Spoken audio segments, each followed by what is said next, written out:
Welcome to the West. Today we are in the heart of East Van at Cambie and Hastings, the beautiful Dominion building. And this is where the Hastings Set has their headquarters. The Hastings Set is a musical community in Vancouver, and one of the foremost members of that is Chin Injeti, formerly of Bass's Bass, currently of the New Royales production team. And Chin's been producing for anyone from 50 Cent to the Clips, and doing a lot in the community here. So we're going to go in and talk to him. Well, here we are in the Hastings Set studio, and we're with Chin Injeti. How you doing, Chin? Good, how are you? Good, thanks. Good. You just got back from LA, I heard? I did, just a few days ago. What were you working on out there? I was working with Organized Noise, I don't know if you remember them, but they did, they gave the world TLC, Goody Mob, Outkast, so we were working with them and Sleepy Brown, and what else? I was in the studio with Busta Rhymes.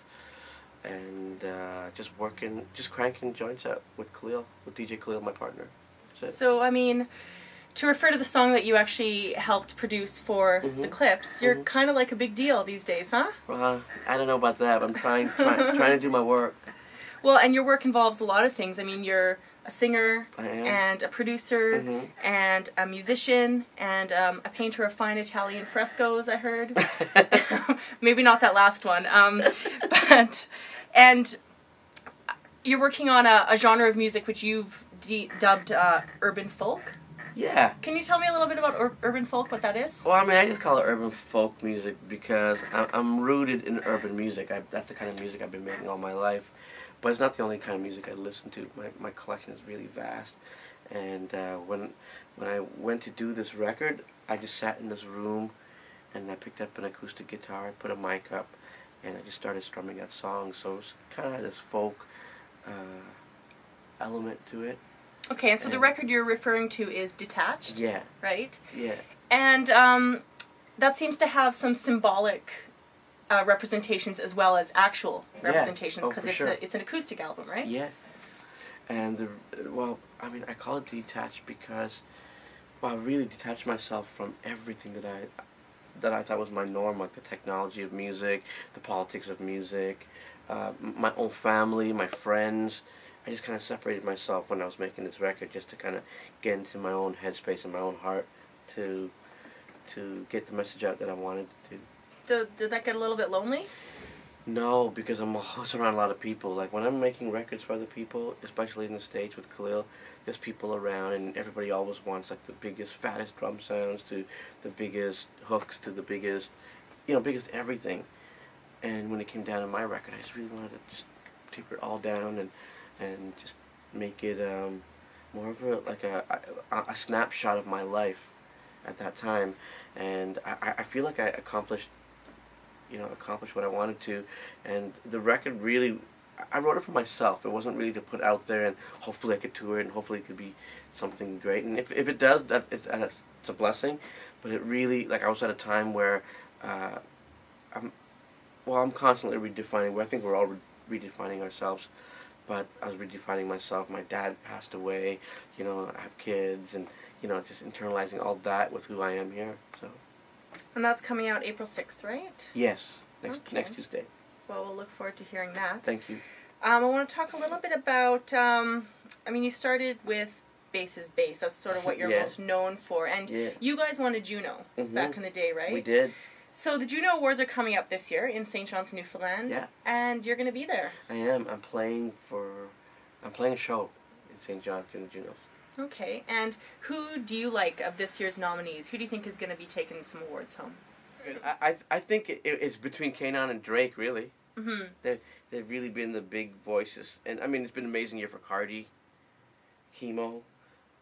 But really, I think it's, Now, you recently worked with Kanon and Drake on the Young Artists for Haiti track, Wave and Flag. Yeah.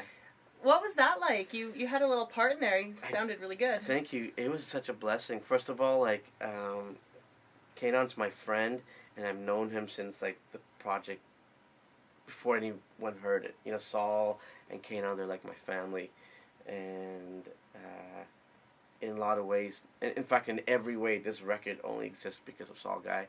He's the one who actually facilitated it, and he was gracious enough to, you know, push it forward.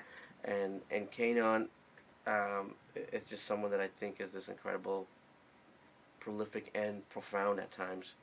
You know, this amazing writer, and griot. You know, he's an incredible storyteller. And when Bob Ezrin called me, the producer who also produced like Pink Floyd, and for those people who don't know, Alice Cooper and a bunch of other great things, he called me and he said he really wanted me on the project, and he has a line set out for me, and I was like, wow, I'm humbled. And in fact, my line is just after Drake's. And there's some really magical moments when that happened. So it was one of the highlights of my career for sure.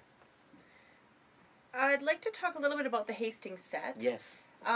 Now, in my understanding, this is like an artistic community that's based in Vancouver. Yeah, you know, I set up the Hastings Set really for my own selfish purposes. Like, I was living in this city and not really building with anybody. I was spending a lot of time in the States, and every time I came home, people would know me and people hear about stuff I'm doing, but I never really knew people. So this was a kind of a weird thing. And I was working with an artist once, and she wanted to go out to a club or out to check out the scene, and I really didn't know where to take her. And she was like, you know, shame on you, you should know your city. And I'm like, you know what, you're right. So we threw a party in this studio. You know, you could show them the studio later if you want. And pulled the couches back, got a DJ, invited all the artists I know, and it turned out to be a blast. And then we continued to do that, and it got so big we moved it to other spaces. But we didn't do it to throw parties. We did it to create a community of reciprocating artists that, you know, that want to work with each other and that want to empower each other. Because if they do that, if we all do that, I think the work keeps going around, even in these crazy times. Like, I mean, I could produce a lot of records, but who want my sound on everything, you know? Like, when you got Chemo, when you got Mocha, when you, whoever else is out there, you got these great producers and songwriters, and I think it's healthy to keep that work just going around for everybody. And it's not just about producers, but it's about artists, and it's about like writing with each other, and videographers and photographers. And that's why the Hastings Set, we put it together so we can kind of create a foundation in the city, and it's really working. How does someone get into the Hastings Set? Because I gotta say, from an outside perspective, Hastings Set has a little bit of a reputation for being quite exclusive. Really? Yeah, and that might just be other people kind of spreading their own jealousies about that, but it does have a bit of a cliquish feel. Really? I don't know. But that's coming from an outside perspective, and I don't know that much about it. So how would you defend that? I don't know if I'm defending it. I don't know. I'm not a cliquish dude. You know, I think I'm a pretty open person. I mean, as an individual, you can't let everyone be your best friend, you know? And you can't work with everybody and get to know everybody, but you can create a community. Like, I mean, I work with people. I rarely work with artists in the city. And like I was telling you before, I love this city, and I want to, but work just takes me elsewhere. And maybe that's what it is. I don't know, but I apologize. Like, I'm not trying to be that dude. My last question is, who do you see as the next up-and-coming talent in Vancouver? Do you see anyone who really stands out, and maybe they're not discovered yet, but you think that kid's got potential? Oh, man. There's so many. Like, this city's incredible. Like, Naray's incredible. Kay. Well, I mean, everyone's going to hear about Kay soon. Mocha, I know everyone knows him, but Mocha's like my mentor. You know, Mocha's incredible. Chemo, but as far as up and comers, Omar Khan. Omar is fantastic. He's a singer, right? Yeah. Love and Electric, incredible. And I got to work with all those people that I mentioned on one level or another. So imagine the people that I don't know that are out there that think I'm a cliquish student. I'm joking. But yeah, there's so much. Ebes, you know, like Yeah, I mean, I don't know. I wish I knew. That's embarrassing that I don't know that. And that's why people gotta turn me on to stuff, because I need to know, because I really believe in what's happening here. Well, good. It's encouraging to have someone like you building Lamar, foundations here. sorry, Lamar, heat wave. So, All right, so that about wraps it up. Okay. Thanks a lot for talking to us. Of course. The album is Detached, coming out April 6th. Get it? It's going to be highly emotional, I think. Oh, man. I hope people like it. And, yeah, Chin Injeti.